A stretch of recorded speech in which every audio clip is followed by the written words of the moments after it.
इस बात का ध्यान रखना। दूसरा कहा, अनजाने में भी अपराध किसी संत का न हो जाए। भगवान कृष्ण के संदेश हैं। 11वें स्कंद में भगवान खुद अपने बेटे पोतों को समझाते हैं, कहीं अनजाने में भी किसी संत का अपराध न हो जाए। तो बेटों पोतों ने पूछा, महाराज अगर अनजाने में हो गया या जान करके हो गया, कोई अपराध हो गया तो फिर क्या होगा? फिर कुछ नहीं होगा, बस ये होगा कि पूरा वंश नष्ट हो जाएगा, पूरा वंश नष्ट हो जाएगा। भगवान को पता था मैं जो उपदेश कर रहा हूं, ये उपदेश मेरे ही परिवार में लोग मानेंगे नहीं। आपने सुना होगा 56 करोड़ यादवों का अंत कैसे हुआ। 56 करोड़ यादवों का अंत हुआ संतों का अपमान करने से ही। कहते हैं एक जगह संत बैठे थे, संत बड़े बड़े महापुरुष। वहां पर भगवान के बेटे पोते, जामवंती का बेटा जाम का पुत्र जो है वो गया, स्त्री बन करके गया और पेट पर कपड़ा बांध करके गया। पूछा, महाराज इसमें क्या है, पुत्र होगा या पुत्री होगी? तो भगवान संतों ने श्राप दिया, ना बेटा होगा ना बेटी होगी, पूरे वंश को नष्ट करने वाला मूसल पैदा होगा। ये कथा भागवत में आती है, हम लोग सुनते हैं। तो भगवान का वंश जो है संतों के अपमान से नष्ट हो सकता है, भगवान का वंश। तो भैया स्वाभाविक है, भगवान तो स्वयं कहते हैं कि मैं तो उन भक्तन को दास,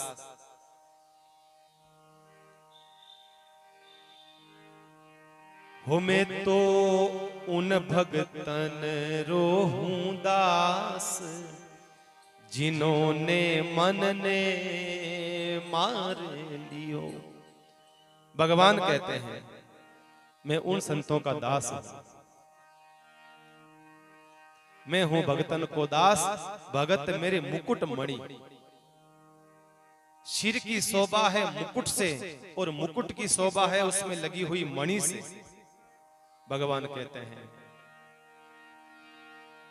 मैं हूं उन संतन को दास और संत मेरे मुकुट मणि, संत मेरे मुकुट के मणि हैं। उन संतों का अपमान कभी मैं सहन नहीं कर सकता। और बताओ, यही अपमान मीराबाई के जीवन में मेवाड़ की धरती पर हुआ। तो मीराबाई ने फिर सोचा, अगर राणा विक्रम ने मेरे शरीर को छुआ है, अब यहां रहना उचित नहीं है, अब यहां रहना उचित नहीं। मीराबाई ने उस जगह का त्याग कर दिया, उस जगह को छोड़ दिया। मीराबाई का प्रश्न। फिर आपका जहां बार बार अपमान होता रहे, बार बार अपमान होता रहे, तो फिर वहां स्थान पर रहना नहीं चाहिए, स्थान पर। क्योंकि ध्यान रखना मेरे भाई बहन, किसी चंदन की लकड़ी से भी ज्यादा घर्षण करते हो तो उसमें भी आग लग जाती है, आग प्रकट हो जाती है। मीराबाई के जीवन में इतनी समस्याएं आई, इतनी समस्याएं आई, आखिर में मीराबाई को लगा कि अब जो है रहने में फायदा नहीं। क्यों? क्योंकि भक्ति में बाधक बन रहे हैं, भक्ति में बाधक बन रहे हैं। अब इसका त्याग कर देना ही चाहिए, त्याग कर देना चाहिए। तो मीराबाई का ये चरित्र जो है मेवाड़ से और मारवाड़ की धरती से जुड़ा हुआ है, हमारे नजदीक से जुड़ा हुआ है महाराज, अत्यधिक नजदीक से जुड़ा हुआ है। स्त्री जगत में सबसे पहला कोई नाम आता है तो मीराबाई का आता है, मीराबाई का। भगवान स्वयं ही भक्त बनकर के आता है, भगवान ही भक्त बनकर के आता है। अन्यथा कोई शास्त्र, कोई वेद, कोई उपनिषद जो है भक्तों की व्याख्या नहीं कर सकता है। स्वयं भगवान स्वयं जो है भक्त बनकर के आते हैं महाराज। तो मीराबाई का नाम सबसे ऊपर आता है, भक्ति के चरित्र में सबसे ऊपर पहला नाम मीरा जी का आता है। भक्ति में बड़ा होना चाहिए, और किसी में बड़ा हो नहीं हो, लेकिन भक्ति में बड़ा होना चाहिए महाराज। पैसे के धन में कोई बड़ा हो सकता है, पैसों से पद से कोई बड़ा हो सकता है, भक्ति से बड़ा होना चाहिए, भक्ति से बड़ा होना चाहिए।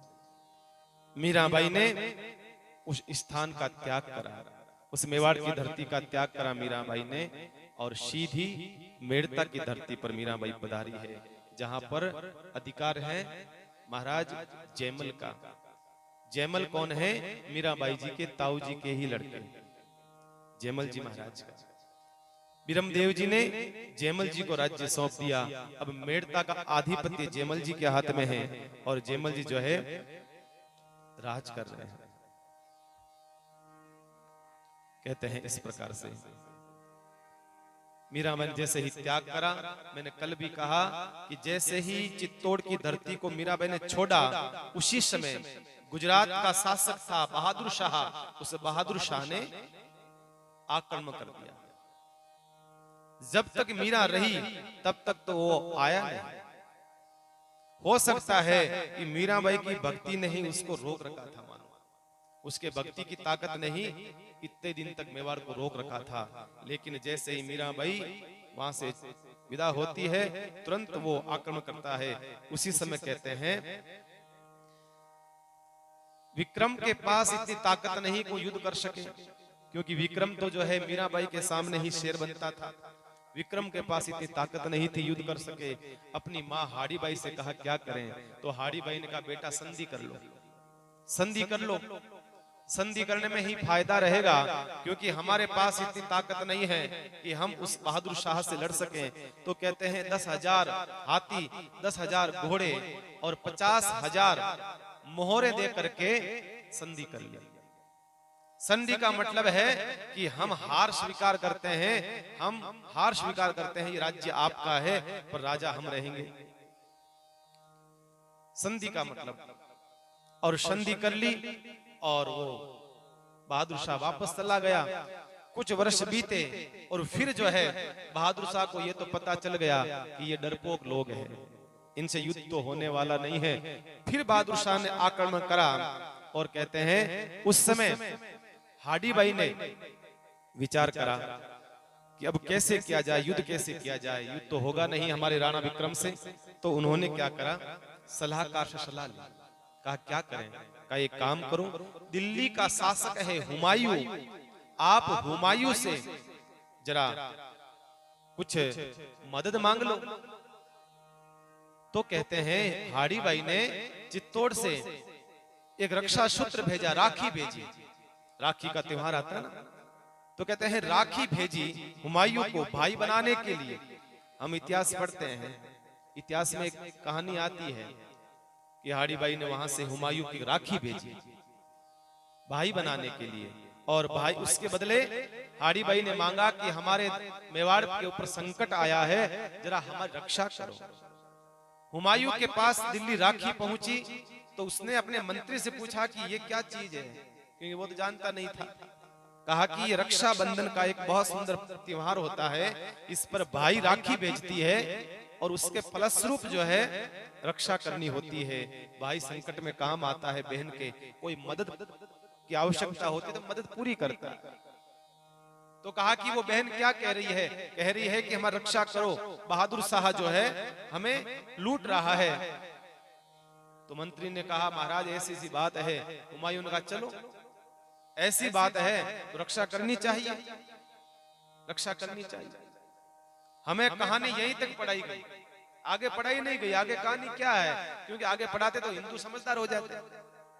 क्योंकि बंधुओं देखो, हकीकत देखा जाए तो हमारा इतिहास इतना ही पढ़ाया गया जितना महाराज हम लोगों ने हारना या हमारी कमजोरी यहां तक समझ में आ सकता है। जहां तक तो यहां तक पढ़ाया गया कि हाड़ी बाई ने राखी भेजी और उधर से हुमायूं चल पड़ा सेना लेकर के बहन की रक्षा के लिए। लेकिन जैसे ही हुमायूं गुजरात आया, जैसे ही ग्वालियर पहुंचा दिल्ली से, उसी समय कहते हैं बहादुर साहब जो गुजरात का शासक था उसको पता चला कि हुमायूं मेवाड़ की रक्षा के लिए इनकी तरफ से युद्ध करने के लिए आ रहा है। तो बहादुर शाह ने पत्र लिखा, हुमायूं को पत्र लिखा, अरे हुमायूं, अरे मैं जा रहा हूं मेवाड़ को जीतने के लिए और तुम इसकी आ रहे हो मदद करने के लिए। अरे ऐसा मत करो, हम तो एक साथ में मुगल लोग हैं, मुसलमान हैं, और तुम ऐसा मत करो, तुम वहीं से अपनी सेना लेकर के लौट जाओ। वो पत्र जो है बहादुर शाह का ग्वालियर हुमायूं के पास पहुंचा, तो हुमायूं ने सोचा ये तो हमारी बिरादरी का ही है, तो वहां से वापस सेना लेकर के हुमायूं लौट गया। ये कहानी हमें नहीं पढ़ाई गई भाई। क्यों? क्योंकि कहीं हिंदू समझदार हो जाएगा, अपने इतिहास को जानने लगेगा, तो और कहीं विद्रोह होगा, इसलिए इतिहास दबा दिया गया। हमें यहां तक पढ़ाया गया था कि उसने राखी भेजी, हुमायूं चल पड़ा सेना लेकर के युद्ध करने के लिए, अपनी बहन की रक्षा के लिए। ऐसा भाई बहन का प्रेम होता है, ऐसी कथा हमें सुनाई गई थी इतिहास में आज तक। लेकिन हकीकत कथा ये है, कहते हैं बहादुर शाह ने युद्ध करा, 32,000 राजपूत मारे गए, 32,000 राजपूत मारे गए, नरसंहार हुआ भयंकर। कहते हैं स्त्रियों ने वहां पर जोहर करा। जब सेना हारने लग जाती है तब कहते हैं जोहर करती है स्त्रियां। एक बड़ा सा खड्डा खोद करके उसमें है चंदन आदि की लकड़ियां डाल करके उसमें अपने देह को जला देती है, अपने आप को नष्ट कर देती है। कहते हैं हजारों स्त्रियों ने जोहर करा। वहां पर कथा आती है 1600 स्त्रियों ने। सबसे पहले तो पद्मावती के समय में जोहर होता है, हजारों स्त्रियों ने करा। उसके बाद में ये कथा आती है बहादुर शाह के समय में जोहर होता है। तो देखा जाए तो हमारे ऐसे ऐसे वीर योद्धा थे महाराज, जिन्होंने अपने संघर्ष से अपनी सेना, अपने राज्य को बचाने का पुरजोर प्रयास और कोशिश करी है, पूरा प्रयास करा है। यहाँ पर हार हो जाती है और वहां पर अधिकार हो जाता है, बहादुर शाह का अधिकार हो जाता है। और इसके बाद मेवाड़ का राज्य बहादुर शाह के हाथ में चला गया। अब पहले स्वतंत्र था महाराज राज्य, अब पराधीन हो जाता है मेवाड़ का राज्य मीराबाई के जाते ही। इधर कथा आती है कि मेड़ता के ऊपर भी कहते हैं आक्रमण हो गया। जोधपुर के महाराजा ने आक्रमण करा था, क्योंकि वो भी मुगलों के अधीन हो गया था। जोधपुर भी मुगलों के अधीन हो गया था, मेवाड़ भी मुगलों के अधीन हो चुका था। उस समय कहते हैं मुगलों के कहने से मेड़ता के राजा ने, जोधपुर के राजा ने मेड़ता पर चढ़ाई करी और वो मेड़ता के ऊपर आक्रमण करा। उसी समय बिरमदेव जी जो थे मीराबाई के ताऊ जी, और सबको लेकर के, स्त्रियों को लेकर के आदि सबको लेकर के, मीराबाई को लेकर के वहां से निकल जाते हैं, मेड़ता छोड़ देते हैं और मीराबाई को भी अपने साथ में लेकर के विदा हो जाते हैं। क्योंकि पहले के समय में स्त्रियों को बचाना बहुत जरूरी होता था। स्त्रियों को लेकर के बिरमदेव जी निकले हैं, अजमेर आए हैं। कहते हैं अजमेर मालूम चला मुगलों को कि यहाँ है बिरमदेव जी, वहां अजमेर पर आक्रमण करा। वहां से बिरमदेव जी निकले हैं और कहते हैं नराणा गए, जयपुर के पास में है नराणा। मीराबाई जी वहां पधारी, अजमेर से नराणा, और वहां से फिर लौट करके वापस पुष्कर पधारती है मीराबाई। और कहते हैं 6 महीने तक मीराबाई जी वहां पुष्कर रहती है। जब भी पधारो पुष्कर पर तो मीराबाई का मंदिर है, मीराबाई जी का मंदिर है, वहां दर्शन करिएगा, बहुत सुंदर। 6 महीने तक मीराबाई जी वहां विराजती है, 6 महीने तक। इतिहास कहता है, देखिए आप कहां कहां भटकना पड़ा मीराबाई जी को। रात्रि के समय मीराबाई सो रही थी पुष्कर की धरती पर। उसी समय भगवान स्वप्न में आया, ठाकुर जी ने दर्शन दिया मीराबाई जी को, और दर्शन देकर के मीराबाई जी को आज ठाकुर जी गुस्से में है, आज ठाकुर जी क्रोध में है। तो मीराबाई ने बड़ा सुंदर अपना भाव प्रकट करा, हे प्रभु आप इतने गुस्से में हैं, अरे आपके कारण से मैंने संसार को छोड़ा, संसार का त्याग करा। थारे कारण सब जग छोड़िया, अब क्यों मोई तरसावो रे। थारे कारण सब जग छोड़िया, अब क्यों मोहि तरसावो रे। थारे कारण सब जग छोड़िया थारे, सब गाओ। थारे कारण सब जग छोड़िया थारे का, अब मोहि क्यों तरसावो जी, अब मोहि क्यों तरसावो रे। थारे कारण सब जग छोड़िया, अब मोहि क्यों तरसावो रे। थारे कारण सब जग छोड़िया, विरह व्यथा लागी उर अंदर, विरह व्यथा लागी सो तुम आन बुझावो जी, सो तुम आन बुझावो जी। थारे कारण सब जग छोड़िया, अब क्यों मोहि तरसावो जी। थारे कारण सब जग छोड़िया, अब क्यों मोहि, अब मोह क्यों तरसावो जी, अब मोह क्यों तरसावो। तुम बिन मेरो और कोई नहीं, क्यों नहीं निकट बुलावो जी। तुम बिन मेरो को क्यों नहीं निकट बुलावो जी। तुम बिन मेरो कोई नहीं रे, तुम बिन मेरो, तुम बिन मेरो कोई नहीं रे, तुम बिन मेरो क्यों नहीं निकट बुलावो जी, क्यों। थारे कारण सब जग छोड़िया, अब क्यों मोहि तरसावो। गाओ, सब गाओ, उच्च स्वर में गाओ। मीरा दासी जन्म जन्म की, मीरा दासी जन्म जन्म की। अंग से अंग लगावो जी, अंग से लगावो जी। मीरा दासी जन्म जन्म की, अंग से अंग लगावो।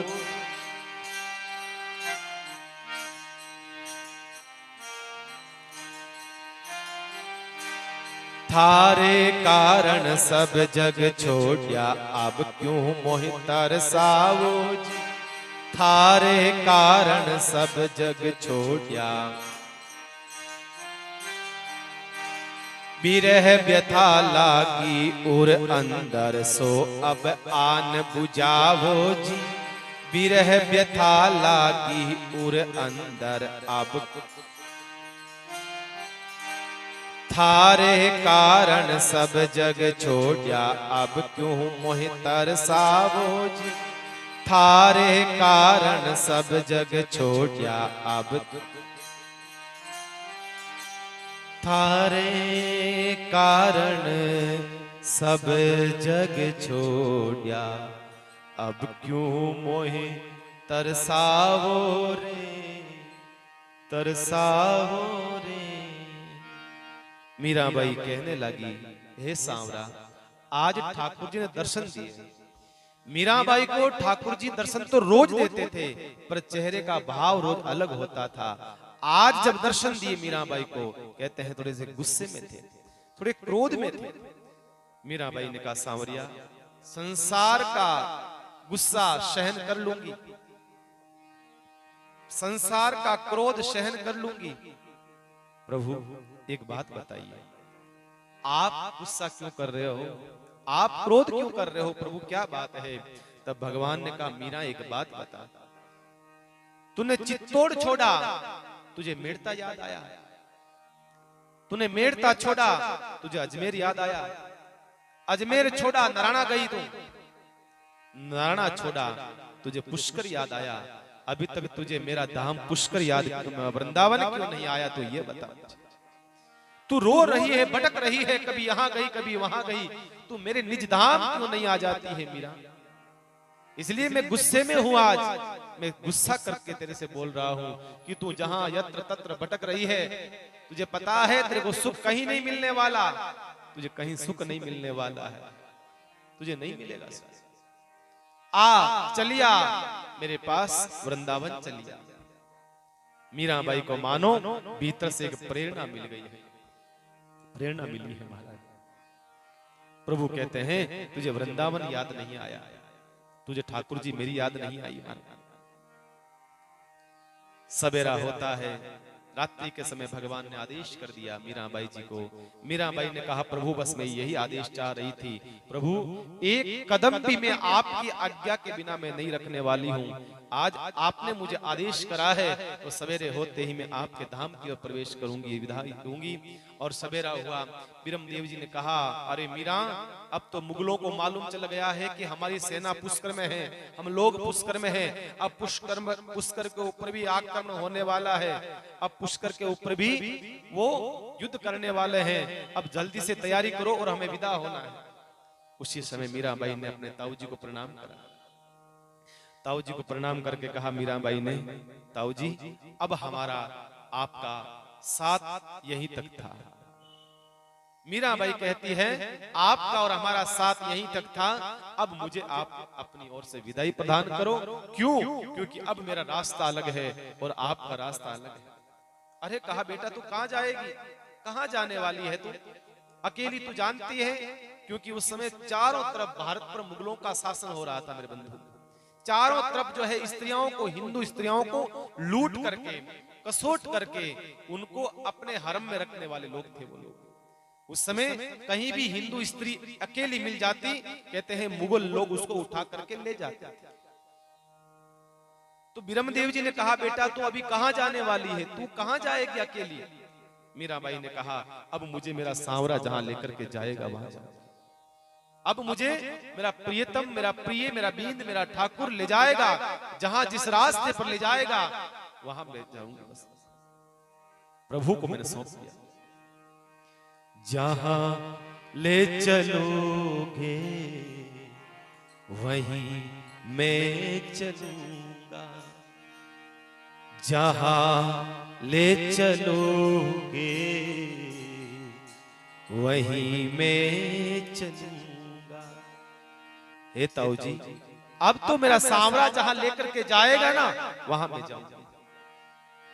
जहां नाथ रख लोगे, जहां नाथ रख लोगे वहीं मैं रहूंगा, जहां ले चलोगे वहीं मैं चलूंगा। अब मेरा सांवरा मुझे जहां लेकर के जाएगा ताऊ जी, मेरा भाग्य, मेरी किस्मत जहां लेकर के जाएगी अब मैं वहां जाऊंगा। क्योंकि इतने दिन तो मुझे रास्ता दिखाने वाला कोई था नहीं। अब मुझे प्रेरणा मिली है, भीतर से मुझे प्रेरणा मिली है कि तू लौट करके मेरी तरफ आ जा। अब मुझे जाना पड़ेगा, अब मुझे जाना पड़ेगा। मीराबाई ने ताऊ जी को प्रणाम करा है। ताऊ जी ने कहा बेटा ध्यान से जाना। अब ताऊ जी जान चुके थे अब मीरा का रास्ता अलग हो चुका है, अब हम इसको लेकर के कहां कहां भटकेंगे। बात भी सच है, अब ये परमात्मा से मिलने वृंदावन जाना चाहती है। अब अभी तक तो हमारा कर्तव्य था इसकी रक्षण करना, अब कर्तव्य है ठाकुर जी का इसका रक्षण करना। अब भगवान इसकी रक्षा करेगा, इस भाव से कहते हैं उन्होंने विदा कर दिया। यहां से मीराबाई आज अपने परिवार का त्याग कर दिया, सदा के लिए अपने पीहर पक्ष का त्याग कर दिया, अपने ससुराल का त्याग कर दिया। आज पुष्कर से मीराबाई की यात्रा अलग हो गई। मीराबाई चल पड़ी बिना चप्पल के, साथ में ताशियां हैं, चंपा, चमेली और केसर, 3 दासियां मीराबाई के साथ जो है मेड़ता से साथ में थी। महाराज जब से मीराबाई का विवाह हुआ है तब से मीराबाई के अंग संग रहने वाली, 24 घंटे रहने वाली ये दासियां कोई साधारण दासियां नहीं। हम आगे कथा सुनेंगे। भगवान जब धरती पर आता है ना, मैंने कहा ना भगवान जब धरती पर आता है तो भगवान धरती पर आने से पहले अपना पूरा परिकर भगवान पहले धरती पर भेज देता है। अकेला नहीं आता है भगवान। भगवान आने से पहले अपना परिवार, अपना समाज, अपना परिकर भगवान पहले ही भेज देता है। इसी प्रकार से भगवान का भक्त धरती पर आता है, उससे पहले भगवान अपने भक्त के लिए अपना परिकर पहले ही भेज देते हैं। उसका रक्षण करने के लिए, उसका ख्याल रखने के लिए पहले ही ऐसे भक्त भेज देते हैं। स्वामी रामचंद्र जी महाराज जब धराधाम पर आए हैं, महाप्रभु का प्राकट्य होता है, तो आप क्या मानते हो अकेले आए? नहीं, अकेले नहीं आए। उनके पास उनका परिकर आया है, उनके साथ उनके संबंधी आए हैं। संबंधी का मतलब डीएनए से नहीं होता है, संबंधी का मतलब खून से नहीं होता है, संबंधी का मतलब होता है जो भगवान का भक्त है वो एक दूसरे के परिकर हैं। सब स्वामी रामचंद्र जी महाराज के आते से कि उनसे पहले देवकर्ण जी आ गए, नवल राम जी आ गए, रामजन जी महाराज उनके शिष्य आ गए, स्वरूपाबाई आदि हैं। ये सब जो हैं ये भगवान के भेजे हुए, भगवान के भक्तों के परिकर हैं, भगवान के ही भक्तों के परिकर होते हैं। तो मीराबाई धरती पर आई, उससे पहले चंपा, चमेली, केसर ये सब दासियाएं पहले ही लोट सीधी मेड़ता के अंदर जन्म ले लेती। उससे पहले राव दुदा जी आ गए, उससे पहले उनका पूरा परिवार आ गया, उससे पहले सब परिवार आ जाता है।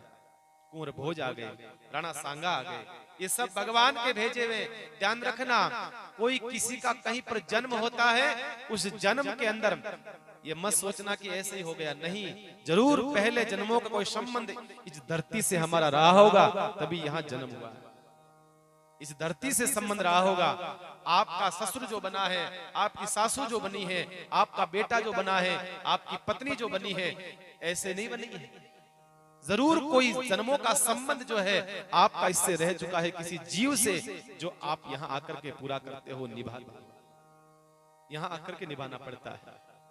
तो मीराबाई के अंग संग रहने वाली 24 घंटे मीराबाई के साथ में सेवा करने वाली अगर कोई थी, वो 4 दासियां थी। 4 में से एक दासी पहले ही हमने सुना था जिसको मार दिया था, राणा सांगा की दासियों ने मिलकर के महाराज उनको मार दिया था, उनको पारा पिला दिया था, पेट में पारा चला गया था और वो दासी जो है वो मर गई थी। अब 3 दासियां मीराबाई के साथ है, चंपा, चमेली और केसर, ये 3 दासियां मीरा जी के साथ में है। तो बीरमदेव जी ने उनको सौंपा, ध्यान रखना बेटा, मीरा का ध्यान रखना। अब मीरा हम कभी मिलेंगे नहीं, क्योंकि उनका अंतिम समय नजदीक था। बीरमदेव जी जो ताऊ जी थे, उनकी भी उम्र बहुत हो चुकी थी भाई, उनका भी समय नजदीक आ चुका था। तो उन्होंने उस दासियों को सौंपा कि तुम जो है मीराबाई का ध्यान रखना, मीराबाई के साथ में रहना, 24 घंटे मीरा का ध्यान रखना। और मीराबाई को वहां से जो है बीरमदेव जी ने विदा कर दिया। अब देखिए आप, अब यहां से एक बात समझने की है मेरे बंधु, मीराबाई पुष्कर आई, मीराबाई नराना गई, मीराबाई अजमेर गई, मीराबाई कहां कहां भटकी, लेकिन पुष्कर आने के बाद में एक भीतर से भगवान ने प्रेरणा दी है कि आप वृंदावन जाइए महाराज। ये बहुत बड़ी बात है। जब हम भीतर से जुड़ते हैं तो फिर प्रेरणाएं हैं हमें भीतर से मिलती है, प्रेरणाएं हमारे भीतर से आने लग जाती है। हमें स्वयं ठाकुर जी प्रेरणा देते हैं महाराज, भगवान संकेत देते हैं। कभी कभी क्या होता है, कोई व्यक्ति बैठा रहता है तो उसको कोई मित्र मान लो कहते हैं ले चल चल चल तू चल फटाफट हमारे साथ आज घूमने चलते हैं, गाड़ी लेकर के घूमने चलते हैं। मित्र घूमने निकले तो तू भी हमारे साथ चल, फिर वो कहता है कि नहीं नहीं चलो चलो चलते हैं, लेकिन अचानक वो कहता नहीं नहीं मुझे आज नहीं जाना है, मैं जाना चाहता नहीं हूँ, मेरा मन नहीं है, या ऐसा कुछ काम हो गया या ऐसी कुछ बात हो गई, तो वो नहीं गया।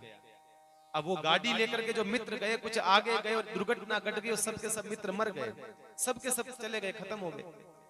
अब कहीं न कहीं वो जो व्यक्ति पीछे रहा उसके भीतर एक प्रेरणा हुई कि तू मत जाना, क्योंकि तेरी मृत्यु वहां नहीं है, तेरी मृत्यु है इसलिए तू जाना मत। पहले से इसके भीतर प्रेरणा लग जाती है, जग जाती है उसके भीतर। जरूर हमारे भीतर अगर भक्ति के रास्ते पर जीव बढ़ता है, चलता है, तो हमारे भीतर भी एक प्रेरणा जगती है। भगवान रास्ता बताता है हमें। धीरे धीरे जैसे जैसे भक्ति के पथ पर जीव बढ़ता है, फिर उसकी यात्रा का कार्य भगवान को मिल जाता है। उसको यात्रा कैसे करानी है, उसको कहाँ ले जाना है, कहाँ नहीं ले जाना है, ये काम उसका है, भगवान अपने आप देता है। अब आप यहां से जाते हो नाथद्वारा या उदयपुर जाते हो आप लोग यहां से, तो जब उदयपुर जाओगे तो आप बीच में जगह जगह 1-1, 2-2 किलोमीटर के बीच में वहां पर एक पत्थर गड्डी लगी होती है जगह जगह कि भाई इतने किलोमीटर नाथ द्वारा है, इतने किलोमीटर वो गांव है, इतने किलोमीटर वो गांव है, आगे से आगे आपको दिखाई देता है। अब आपको कहीं पर भी कुछ भी पत्थर दिखाई नहीं दे तो आपको लगता है कि कहीं गलत तो नहीं जा रहे हम लोग, कहीं रास्ता भटक तो नहीं गए, कहीं गलत रास्ते पर तो नहीं चले गए हम लोग, ऐसा मन में आता है। आगे से आगे जब पत्थर लिखा हुआ आता है या कोई साइन बोर्ड लिखा हुआ आता है कि इतने किलोमीटर आ चुके हो, अब इतने किलोमीटर और चलो, तो हमें भीतर से लगता है हाँ सही चल रहे हैं, अब हमें और आगे चलना चाहिए, हमें और आगे चलना चाहिए। ऐसे करते करते करते आप अपने गंतव्य तक पहुंच जाते हो, करते करते पहुंच जाते हो। ये तो हुई जागृत आपके पहुंचने की स्थिति। एक होती है सौपन में जागृत, सौपन में स्थिति होती है। आप संत कहते हैं एक साधक जब भगवान की यात्रा करता है, जब परमात्मा की यात्रा करता है, तो ध्यान रखना वहां पर कोई साइन बोर्ड नहीं आता है, वहां पर भगवत प्रेरणा ही काम आती है, वहां पर भगवान की प्रेरणा ही काम आती है। महाराज ऐसे कोई संत मिल जाता है जो भीतरी संकेत मिलता है हमें, जैसे जैसे आगे बढ़ते हैं भीतरी संकेत हमें मिलने लग जाता है। महाराज भगवान के दर्शन 3 प्रकार के होते हैं। सबसे पहला होता है सौपन दर्शन, फिर होता है प्रकट दर्शन, और फिर होता है सर्व स्थानों पर सर्वत्र भगवान का दर्शन। कोई भी जीव भगवान का दर्शन करता है तो 3 प्रकार से उसका प्रारंभिकरण होता है। सबसे पहले वो जीव अपने सपने में भगवान का दर्शन करता है, भगवान की झांकी का दर्शन करता है, उसके बाद में वो प्रकट दर्शन करता है, और फिर तो उसे प्रकट दर्शन करने के बाद तो सर्वत्र भगवान का ही दर्शन होने लग जाता है, सर्वत्र होने लग जाता है। जब हमारी आंखें खुली होती है तो हमें बाहर का संसार दिखाई देता है। जब हमारी आंखें खुली होती है तो हमें बाहर का संसार दिखाई देता है, और जब हम आंखें बंद हो जाती है, हम नींद में चले जाते हैं, तब हमें भीतर का संसार दिखाई देता है। भीतर का संसार हमें दिखाई देता है जब आंखें हमारी बंद हो जाती है। तुम्हारा तो कभी कभी हमने सपने आते हैं। सौपन का जो है, सौपन शास्त्र जो है, ये झूठा शास्त्र नहीं बंधु, सौपन का शास्त्र भी सत्य शास्त्र है। इसको समझने की आवश्यकता है, क्योंकि कोई भी सपना जरूर आपके इस जन्म से या पहले जन्म से संबंध रखेगा। आपके जीवन में संत कहते हैं कोई भी सपना आया वो सपना कभी झूठा नहीं होता है। या तो इस जन्म से उसका संबंध रहा है, या आपके पिछले जन्म से संबंध रहा है, या फिर होने वाले आने वाले कल से इसका संबंध रहेगा, वो सपना जरूर आता। तो स्वप्न जिसको भी आए हैं कभी झूठे नहीं आते, कभी झूठे नहीं आते हमारा। तो मीराबाई को सपने में ठाकुर जी ने दर्शन दिए हैं। मीराबाई को दर्शन दिए ठाकुर जी ने, और मीराबाई को कहा मीरा तुम्हें सब जगह याद आई पर हमारा वृंदावन याद नहीं आया। और मीराबाई ने सपने के दर्शन को ही आत्म साक्षात्कार करा और निकल पड़ी। हमें भी भगवान की प्रेरणा सपने में होती है, ऐसी बात नहीं है। हमें कई सपने ऐसे आते हैं भगवान की प्रेरणा के, लेकिन हम उन सपनों को जो है टाल देते हैं। सपना आया रामचंद्र जी महाराज को, सपना आया मीराबाई को, उन सपने को वो चल पड़े, रास्ते में यात्रा में चल पड़े। अब स्वामी रामचंद्र का सपना आया था सोते सोते कि मैं बह रहा हूँ, मैं पानी में बह रहा हूँ, नदी में गहरा डूब रहा हूँ, कोई संत मुझे आकर के पकड़ रहा है, मैं मर जाऊंगा, डूब जाऊंगा। संत पकड़ा है, वो संत कौन है? वो चाहते तो उस सपने को बुला सकते थे, क्या करना, मुझे आया होगा सपना, लेकिन नहीं, उन्होंने कहा ये सपना नहीं था, ये मेरे जीवन की हकीकत थी। ऐसे ही भवसागर में डूब रहा था, कोई संत ने आकर के मुझे सपने हमें भी आते हैं, कभी कभी आते हैं सपने, हम संसार में डूब रहे हैं, बचाओ बचाओ, रक्षा करो रक्षा करो रक्षा करो, हमें बचाओ। कभी कभी कई लोग कहते हैं महाराज हमें ऐसा लगता है रात्रि को भयंकर डरावना सपना आता है, हम डूब रहे हैं, वो कर रहे हैं, ये कर रहे हैं। तो भैया ये सपने किस लिए आ रहे हैं? ये सपने आपको प्रेरणा देने के लिए आ रहे हैं। अब जाग जाओ, बचाओ मतलब अब चेत जाओ, उठ जाग मुसाफिर भोर भई है, रैन कहाँ जो सोवत है, जो सोवत है सो खोवत है, जो जागत है सो पावत है। जो भी सपना आपको आता है ये सपना सपना नहीं है, ध्यान रखना, ये भीतर से आपको जागने का संकेत मिल रहा है कि अब तो जाग भैया, अब जाग जा। फिर वापस सुबह हुई, मेरा बेटा, मेरा पति, मेरा महाराज, बार पूरा का पूरा पूरा गुड़ गोबर एक कर दिया महाराज।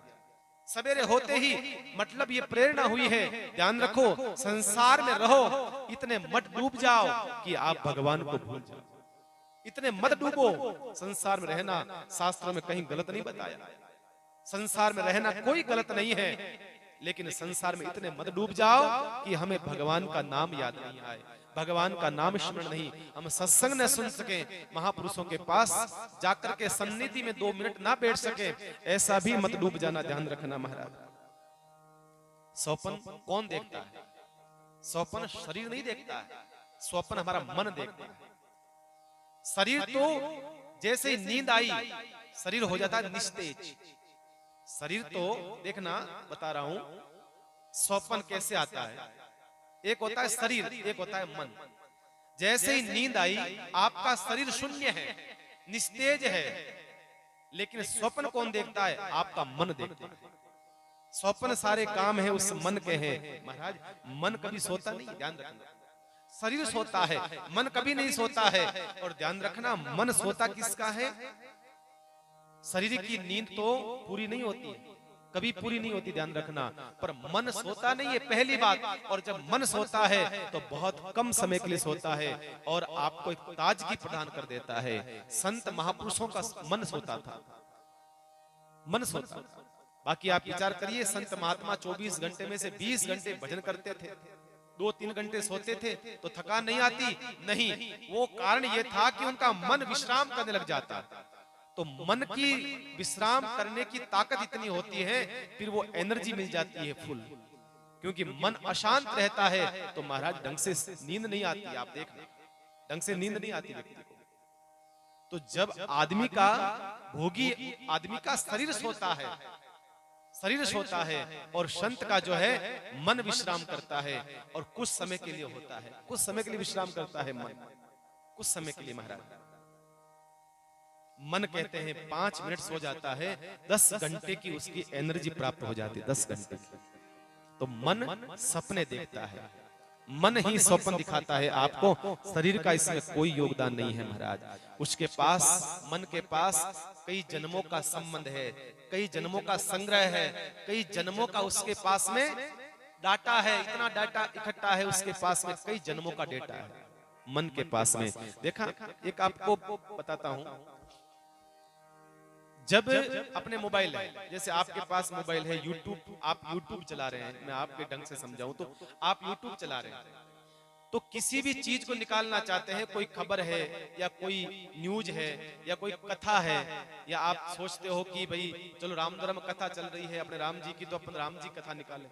अब आप नाम लिखोगे धीरज राम जी, सर्च करोगे तो धीरज राम जी नाम के जितने होंगे ना, सबका नाम आ जाएगा, मेरा अकेले का नाम नहीं आएगा। उस इंटरनेट पर जितना नाम फीड होंगे, दिव्य संस्कार चैनल एक थोड़ी है, अनेक चैनल है, मेरा अकेले का चैनल नहीं है दिव्य संस्कार। लेकिन जैसे ही आप एंटर करोगे उसमें जितने दिव्य संस्कार होंगे सबका नाम आ जाएगा उसके भीतर। एक व्यक्ति का नाम करोगे तो हजारों व्यक्तियों का नाम आ जाएगा गूगल के अंदर। इसी प्रकार से मन के अंदर महाराज इतना डाटा जमा है, इतना इकट्ठा है, इतना इकट्ठा है कि हमारा दिमाग काम नहीं करता। तो वो सपने जो है, थोड़ा सा हमें टच करा तो कई जन्म जन्म के सपने याद आते हैं, जो होने वाली घटना है वो याद आ जाएगी, जो चल रहा है, जो भूत भविष्य वर्तमान सब हमारे उसके ऊपर दिखाई देने लग जाएंगे महाराज सपने के अंदर। तो ये सपने का जो गणित है, गजब का गणित है बंधु। इसलिए ये मत सोचना कि सपना आया महाराज झूठे सपने हैं, झूठे सपने तो हकीकत होते हैं क्या? नहीं, स्वप्न नाम का शास्त्र है, वो कहता है सपना कभी झूठा नहीं हो सकता। ध्यान रखना, कभी झूठा नहीं हो सकता है। आपको सपना आया है, उस सपने को झूठा हम मान करके हम अपना मुंह मोड़ लेते हैं, वो बात अलग है। मुंह मोड़ लेते हैं वो अलग बात है। बाकी सपना आपको सदैव आपको एक राह दिखाने के लिए आता है। महाराज मीरा हो वैसे संत हो तो सपने को हकीकत मान लेते हैं, और स्वामी रामचंद्र जी महाराज हो वो सपने को हकीकत मान लेते हैं। हम जैसे जीव सोचते हैं झूठा होगा, ऐसा थोड़ी होता है, ये झूठा है, ये तो नहीं, ऐसा कभी नहीं हो सकता। ध्यान रखना। तो यहाँ पर जो है मीराबाई जी को सपना आया, भीतर से भगवान की एक प्रेरणा मिली, और प्रेरणा मिलकर के कहते हैं वो भगवान के धाम की ओर चल पड़ी। ठाकुर जी की उस राह पर चल पड़ी, जिधर से भगवान ने बुलाया उधर हमारे को चल पड़ी। तो जो है ध्यान रखो, सपना जब भी देखते हैं मीरा की तरह सपना होना चाहिए। कहते हैं मीराबाई, ऐसी लागी लगन मीरा हो गई मगन, वो तो गली गली हरि गुण गाने लगी। ऐसी लागी लगन मीरा हो गई मगन। मीराबाई के साथ में वो दासियां मीराबाई के साथ साथ धीरे धीरे यात्रा कर रही है, लेकिन मीराबाई के पहले रास्ते कहाँ थे भैया? अब तो अच्छी सड़कें बन गई, रास्ते बन गए, और पहले कहाँ रास्ते थे? तो मीरा जब गई थी रास्ता यही था, पुष्कर से अजमेर से जयपुर होते हुए भरतपुर का जो रास्ता होता है वही रास्ता था मीरा जी का वहां प्रवेश करने का वृंदावन की ओर। तो मीराबाई जो है बिना चप्पल के चल रही थी। मीराबाई को कांटे चुभ रहे थे, मीराबाई को पत्थर चुभ रहे थे। ये गरम जेठ आषाढ़ का महीना, ये रास्ता तप रहा था। कहते हैं मीराबाई के पैरों में छाले पड़ गए, खून आने लगा। तब दासियों ने प्रार्थना करी मीराबाई से, भाई साहब चप्पल पहन लो। मीराबाई ने कहा नहीं, चप्पल नहीं, मेरे ठाकुर ने मुझे प्रेरणा दी है, मुझे इस बात की इतनी खुशी है, इतनी खुशी है कि मुझे कुछ भी नहीं सोचता है। भगवान का नाम लेते लेते भैया, भगवान की यात्रा कैसे होती है? नाम, रूप, लीला और धाम। मीराबाई की यात्रा नाम से शुरू हुई थी महाराज। मीराबाई की रीता यात्रा नाम से शुरू हुई, फिर रूप के माध्यम से मीराबाई को ठाकुर जी मिल गया, ठाकुर जी प्राप्त हो गए मीराबाई को। और उसके बाद में महाराज मीराबाई को लीला का दर्शन हो रहा है, ठाकुर जी की जो लीला है। अब मीराबाई को चौथा हो रहा है धाम। धाम मीराबाई को वृंदावन की यात्रा पर धाम की प्राप्ति हो रही है।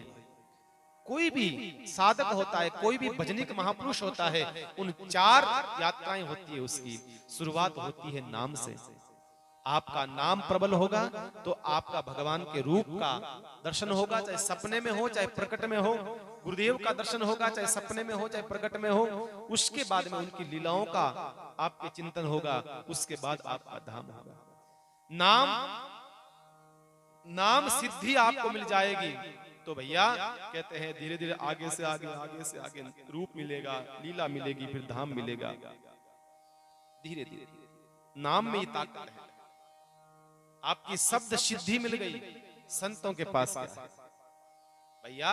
जो आप अपने बच्चों को समझाते हो, संत भी वही समझाते हैं, लेकिन कहीं कहीं महापुरुषों के कहे हुए शब्द से बच्चे समझ जाते हैं, परिवार वाले समझ जाते हैं। कारण क्या है?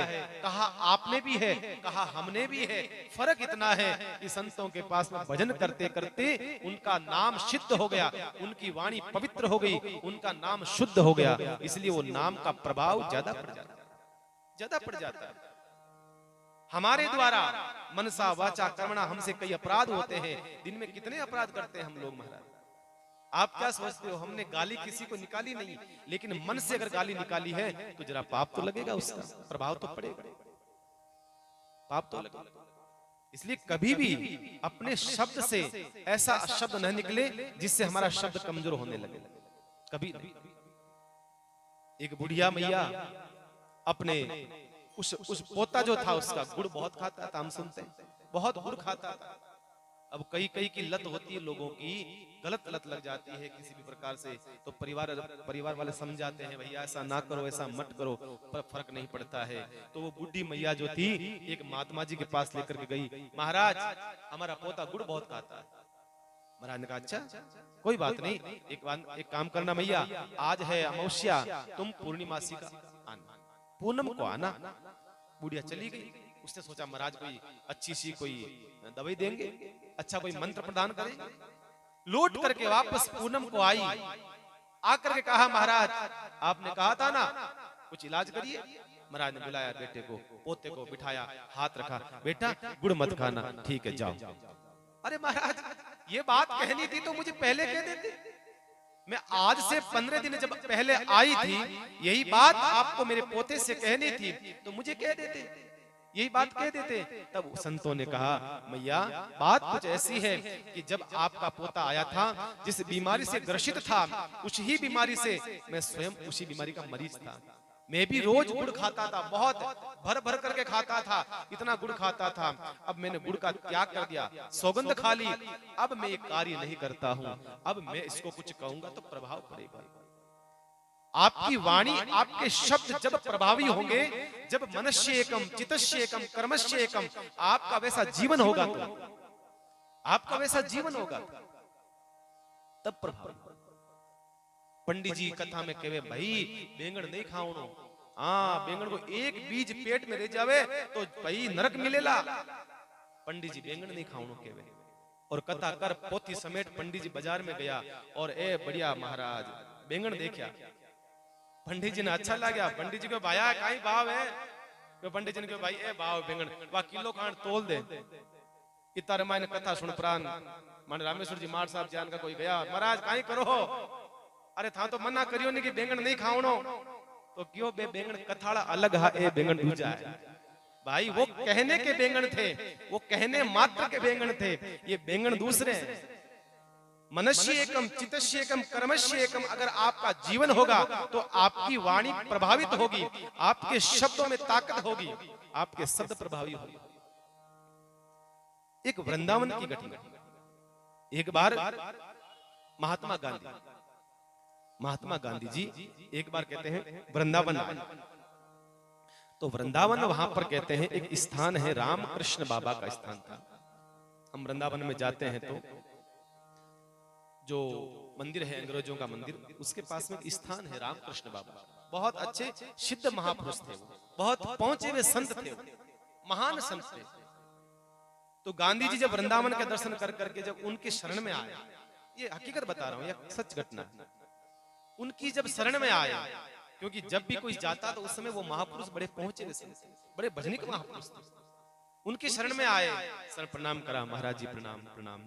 तो ऐसे करके फिर उन्होंने कहा कैसे सब ठीक है, गांधी जी से पूछा कैसे ठीक चल रहा है, कहा महाराज कहाँ ठीक चल रहा है, हम देश से अंग्रेजों को भगाना चाहते हैं, अंग्रेजों को विदाई चाहते हैं, अंग्रेजों को भगाना चाहते हैं यहाँ से, पर हमारा एक भी कोई काम सार्थक नहीं हो रहा है, हमारी कोई भी रणनीति काम नहीं कर रही है, हमारी कूटनीति काम नहीं कर रही है, कोई भी हमारा सिस्टम काम नहीं कर रहा है, कैसे करें। तो उन संतों ने कहा देखो गांधी जी ऐसे काम नहीं करेगा, ऐसे कभी काम नहीं करेगा, जिंदगी भर में जिंदगी खप जाएगी, आप कुछ नहीं कर पाओगे, आप कैसे बताओगे उन लोगों को, आपके पास कुछ है ही नहीं, तब फिर मैं क्या करूं कि आप भजन करिए, आप भजन करो। का इतना तो समय नहीं मेरे पास में, इतना समय कहाँ है मैं भजन कर सकूं, मैं नहीं कर सकता। तो उन्होंने कहा आप भजन नहीं कर सकते हैं तो कोई बात नहीं, आप गीता का स्वाध्याय करें, आप गीता का पठन करें, आप गीता का पठन करें और उससे आपका नाम सिद्धि होगी, नाम प्रभावी होगा उस गीता के पठन से, और फिर आपका शब्दों का प्रभाव बढ़ेगा, फिर आपकी वाणी में तेज होगा, वाणी में ओज होगा, तो कोई प्रभाव पड़ेगा। आप यूं भटकते रहो, जिंदगी में कोई फर्क नहीं पड़ने वाला है। उन संतों ने गीता प्रदान करी थी महाराज। माना कि कई व्यक्तियों को, हालांकि कुछ काम ऐसे रहे गांधी जी के जो अनुकरणीय नहीं थे, पर कुछ बातें ऐसी कि समझने योग्य है, कुछ बातें ऐसी होती हैं कि कहने योग्य है, अच्छी बातें भूलनी नहीं चाहिए। गांधी जी ने कहा महाराज ठीक है, तब आप देखना गांधी जी के हाथ में, एक हाथ में लकड़ी होती थी, एक हाथ में गीता होती थी। वो गीता की संत ने प्रदान करी वृंदावन के रामकृष्ण बाबा ने। गीता प्रदान करी। आप गीता का पठन करो, आप गीता स्वाध्याय करो, इससे आपको नाम सिद्धि प्राप्त हो जाएगी, भजन की सिद्धि प्राप्त हो जाएगी। आप इसको करिए, फिर आपको आजादी मिलेगी। कहने का मतलब होता है जब तक आपका भजन करते करते नाम प्रभावी नहीं होगा, तब तक कहते हैं भगवान के रूप का दर्शन आपको हो नहीं सकता, कभी नहीं हो सकता महाराज, कभी नहीं हो सकता। इसलिए मैं कहता हूं रोज कम से कम 5 माला जरूर फेरो भगवान के नाम की, राम राम के नाम की 11 माला फेरो, 5 माला फेरो बैठ करके। लोग कहते हैं महाराज, हम कहते हैं माला चलती है, माला भजन करते हैं, हाँ महाराज गट में फिरे, गट में फिरे। गट में कैसे फिरेगा भैया? गट में फिरना बहुत मुश्किल होता है, बड़े बड़े महात्माओं को गट में नहीं फिरता है, तुम्हारा कैसे फिर जाएगा भाई? कैसे फिरेगा गट में? क्योंकि गट में तब फिरेगा जब वचन से सिद्ध होगा कोई शब्द, तो गट में उतरेगा। जब आपकी वाणी से शब्द सिद्ध होगा, रसना पर जाएगा, रसना से फिर कंठ में आएगा, कंठ से फिर घट में उतरेगा। घट में तो बहुत बाद में जाने का प्रोसेस है भाई, घट में तो बहुत बाद में उतरेगा। पहले यहां तो लाओ, जबान पर तो लाओ, सीधा घट में कैसे उतारोगे? सीधा घट में नहीं उतर सकता है। इसलिए सबसे पहले अपनी वाणी को शुद्ध करने के लिए नाम पवित्र करो, फिर होते होते फिर कंठ पर जाएगा, कंठ से फिर घट में उतरेगा, बहुत बाद में उतरेगा। लोग कहते हैं घट में उतर रहा महाराज, घट में उतर रहा, नहीं नहीं नहीं भैया, ऐसे घट में नहीं उतर सकते, ऐसे वाणी को शुद्ध नहीं कर सकते, ऐसे पवित्र नहीं हो सकती है।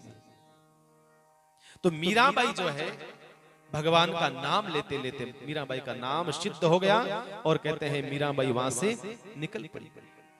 जो मीराबाई महाराज जिसका जीवन कैसा था, महलों में पली बन के जोगन चली, जिस मीरा का जन्म महलों में हुआ हो, जो मीराबाई कहते हैं महाराज फूलों के बगैर कहीं पैर नहीं रखती थी, उस मीराबाई का जीवन ऐसा था, रानी थी महाराज। महलों में पली बन के जोगन चली, मीरा रानी दीवानी कहाने लगी, ऐसी लागी लगन मीरा हो गई मगन, ऐसी लागी लगन मीरा हो गई मगन। वो तो गली गली गली हरि गुण गाने लगी, ऐसी लागी लगन मीरा हो गई मगन। हे कोई रोके नहीं, कोई टोके नहीं, कोई रोके नहीं, कोई टोके नहीं। अब मीराबाई को महाराज कौन रोकने वाला है? जब हिमालय से नदी निकलती है तो चाहे बीच में कितने ही बड़े बड़े बांध क्यों न बना दो, कितने ही बड़े बड़े बीच में रोकने के प्रयास करने के लिए आप कुछ दीवार खड़ी क्यों न कर दो, जब हिमालय से जो नदी निकल चुकी है वो तो जाकर के समुद्र में मिलेगी ही मिलेगी। अब मीरा को कोई रोकने वाला नहीं, कोई टोकने वाला नहीं है, अब मीराबाई रुकने वाली हो। कोई रोके नहीं, कोई टोके नहीं, कोई रोके नहीं, कोई टोके नहीं। मीरा गोविंद गोपाल गाने लगी, मीरा गोविंद गोपाल गाने लगी। बेटी संतों के संग रंगी मोहन के रंग, बेटी संतों के संग रंगी मोहन के रंग। मीरा प्रेमी प्रीतम को मनाने लगी, ऐसी लागी लगन मीरा हो गई मगन, ऐसी लागी लगन मीरा हो गई मगन। वो तो गली गली गली गली हरि गुण गाने लगी, ऐसी लागी लगन मीरा हो गई मगन। महाराज संतों के संग बैठी और हरि के रंग में जो लगी है, रंगी है मीराबाई। अब उस मीरा को कोई रोकने वाला नहीं, कोई टोकने वाला नहीं। अब मीरा को कौन कहने वाला? हो राणा ने विष दिया मानो अमृत पिया। दिया तो विष था राणा ने, लेकिन वो बन गया अमृत। राणा ने विष दिया मानो अमृत पिया। मीरा सागर में सरिता समाने लगी। मीरा सागर में सरिता समाने लगी। दुख लाखों सहे मुख से गोविंद कहे। दुख लाखों सहे मुख से गोविंद कहे। मीरा गोविंद गोपाल गाने लगी। मीरा गोविंद गोपाल गाने लगी। वो तो गली गली गली गली हरि गुण गाने लगी। ऐसी लागी लगन मीरा हो गई मगन। ऐसी लागी लगन मीरा हो गई मगन। वो तो गली गली हरि गुण गाने लगी। मीराबाई ऐसे मगन हो गई महाराज, ऐसे मगन हो गई। जिस मीराबाई के दास दासियां नौकर चाकर चारों ओर घोड़े रथ सवार थे, सब कुछ कोई कमी नहीं थी। आज वही मीरा पागलों की भांति कैसी दशा हो गई मीराबाई की। कहती है मीराबाई चली जा रही है, चली जा रही है। पैरों में से खून निकल रहा है, छाले हो गए, फपोले हो गए। मीराबाई को दासियां कहती है मीराबाई साहब कुछ पल रुक जाओ, कुछ पल ठहर जाओ, कुछ पल रुक जाओ। मीराबाई ने कहा नहीं, अब रुकने का नहीं, ठहरने का नहीं, अब समय रुकने का नहीं। अब तो वो सरिता सागर में समाने के लिए आतुर है, अब तो मिलना चाहती है। कभी कभी भक्त के मन में इतना उमंग भगवान के प्राप्त होने का हो जाता है कि महाराज फिर तो उसका प्राण मानो निकलना चाहता है ठाकुर से मिलने के बाद। मिलने के बाद भजन करते करते करते करते कहते हैं भक्त के भीतर इतना इतना आवेश आ जाता है भजन का प्रताप से। कहते हैं वो प्राण भगवान से मिलने के लिए आतुर होना चाहते हैं, आतुर होना चाहते हैं। आज मीरा की दशा ये है, आज मीरा की स्थिति ऐसी हो गई है कि मीरा ठाकुर जी की तरफ महाराज भागती है, दौड़ती है, भागती है, दौड़ती है, भागती है, दौड़ती है। कहते हैं इस दशा में, ऐसी दशा में महाराज मीराबाई की ऐसी दशा है। संत कहते हैं मीराबाई चलने लगी धीरे धीरे धीरे धीरे। जैसे ही भरतपुर से आगे निकलती है मीराबाई, जैसे ही ब्रज का 84 कोष का स्थान आता है, मीराबाई को लगा कि ये धरती मेरे ठाकुर की आ गई है, अब मुझे पैदल नहीं चलना चाहिए। पहले तो मीरा पैदल चल रही थी, बिना चप्पल के चल रही थी। मीरा ने कहा अब नहीं, जिस धरती पर मेरे भगवान ने पैर रखे हो, जिस धरती पर मेरे भगवान ने चरण रखे हो, अब इस धरती पर मेरे पैर नहीं पड़ने चाहिए। और कहते हैं मीरा साष्टांग दंडवत करती हुई गुड़ती गुड़ती गुड़ती मीराबाई कहते हैं अब वहां से भरतपुर से उसने यात्रा प्रारंभ करी है। महाराज दासियों ने कहा भाई साहब ये शरीर रहेगा तब ठाकुर से मिलोगे ना। अरे शरीर ही नहीं रहेगा तो ठाकुर से कैसे मिलोगे, पागल हो गई हो। अरे शरीर को परेशान करके ठाकुर भी प्रसन्न नहीं होता है, क्यों परेशान कर रही हो ठाकुर को लिए, शरीर के लिए इसको। मीरा ने कुछ नहीं सुनती, मीरा कुछ नहीं जानती। ऐसे करते करते मीरा की यात्रा वो समुद्र की पास में आई है, वृंदावन दिखने लगा। मीरा तो मानो पागल सी होने लगी है। मीरा तो मानो इतना मीरा के भीतर आवेश भर गया कि मीरा पागलों की भांति व्यवहार करने लगी। और भैया शास्त्र कहता है वृंदावन पहले कहाँ था। अभी जिस वृंदावन का हम दर्शन करते हैं वो वृंदावन थोड़ी था भाई, पहले वृंदावन नहीं था। जब मीरा जब पधारती है वहां पर तो वृंदावन का इतना बड़ा भव्यता नहीं थी जितनी अभी हम वृंदावन को देखते हैं। महाराज चारों तरफ मंदिर ही मंदिर हैं, ये हैं वो हैं, पहले ऐसा वृंदावन नहीं था। आज से 500 साल पहले वृंदावन का दर्शन आप सिर्फ 3 जगहों से कर सकते थे, 2 जगहों से, 3 कहां, 2 ही जगह वृंदावन का दर्शन। एक तो जमुना जी से, एक गिरिराज भगवान से। वृंदावन और कुछ नहीं था, कुछ भी नहीं था। जितनी लीलाएं भगवान की थी सब ढक चुकी थी, कोई मंदिर नहीं था, कोई स्थान लीला स्थली कुछ भी नहीं थी। वृंदावन लोग कहते कैसे पता चले, जहां जमुना बहती हो, जहां गिरिराज पर्वत हो, समझना ये वृंदावन ही है। ये तो ठीक है भैया, आज जिस वृंदावन में हम जा रहे हैं ना, उस वृंदावन को प्रकट किसने करा? उस वृंदावन को प्रकट करा चैतन्य महाप्रभु जी ने। आपने नाम सुना होगा चैतन्य महाप्रभु जी का। जिस चैतन्य महाप्रभु जी ने गली गली में, जिस चैतन्य महाप्रभु जी नगर नगर में, शहर शहर में ऐसी कोई स्थान नहीं छोड़ा भारत के अंदर जहां भगवान की भक्ति का प्रचार ने किया हो प्रभात फेरी के माध्यम से। प्रभात फेरी के जनक कोई रहे तो वो चैतन्य महाप्रभु जी थे। आज देखते हैं हम लोग कई नगरों में प्रभात फेरी निकलती है साहब, कई नगरों में प्रभात फेरी निकलने से क्या होता है महाराज, कई ऐसे जीव होते हैं, हम रास्ते से निकलते हैं, कई जीवों का उद्धार होता है।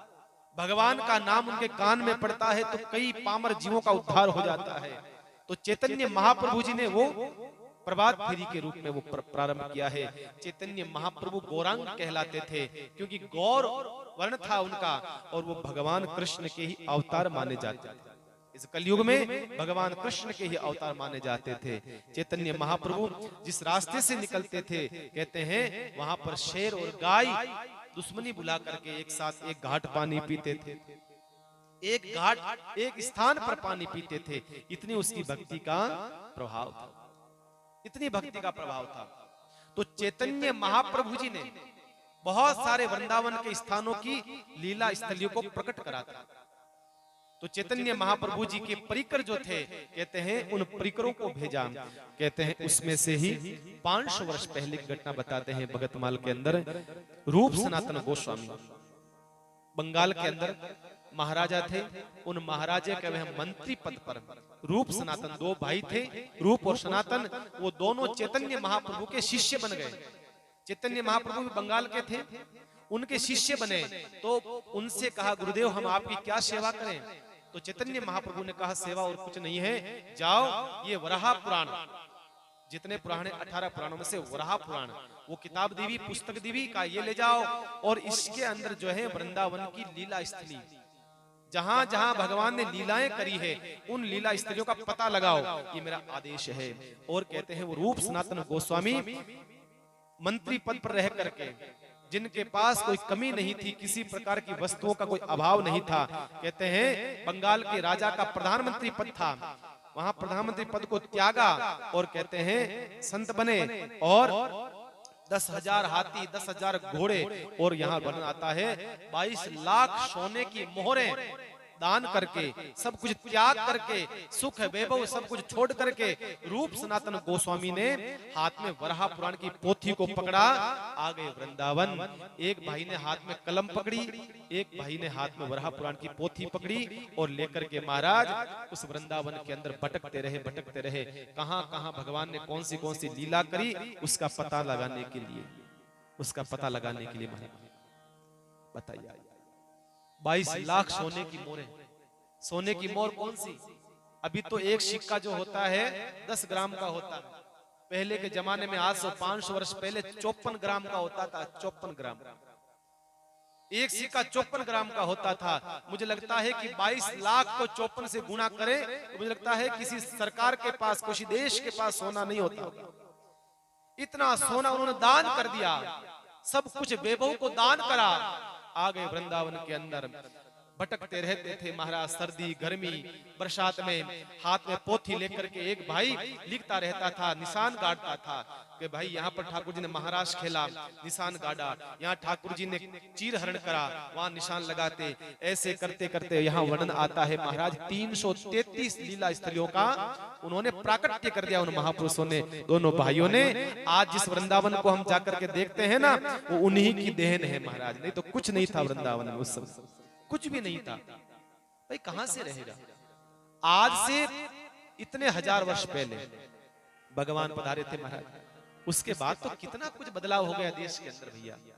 तो सब कुछ ढक चुकी थी, सब कुछ खत्म हो चुका था। तो उन भाइयों ने मिलकर के सब कहते हैं भटक भटक करके भूखे प्यासे प्राकट करा, 333 लीला स्थलों का प्राकट्य करते हैं। और उस समय गोविंद देव भगवान जी का चैतन्य महाप्रभु जी ने प्रकट करे थे, वहीं से गोविंद देव भगवान जी।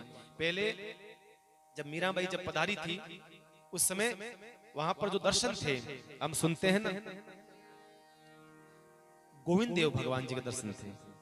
उस समय बिहारी जी नहीं थे। अभी जो बांके बिहारी दर्शन, अभी जो मूल जो मंदिर है ना, मुख्य मंदिर, वो किसका है? बांके बिहारी जी का।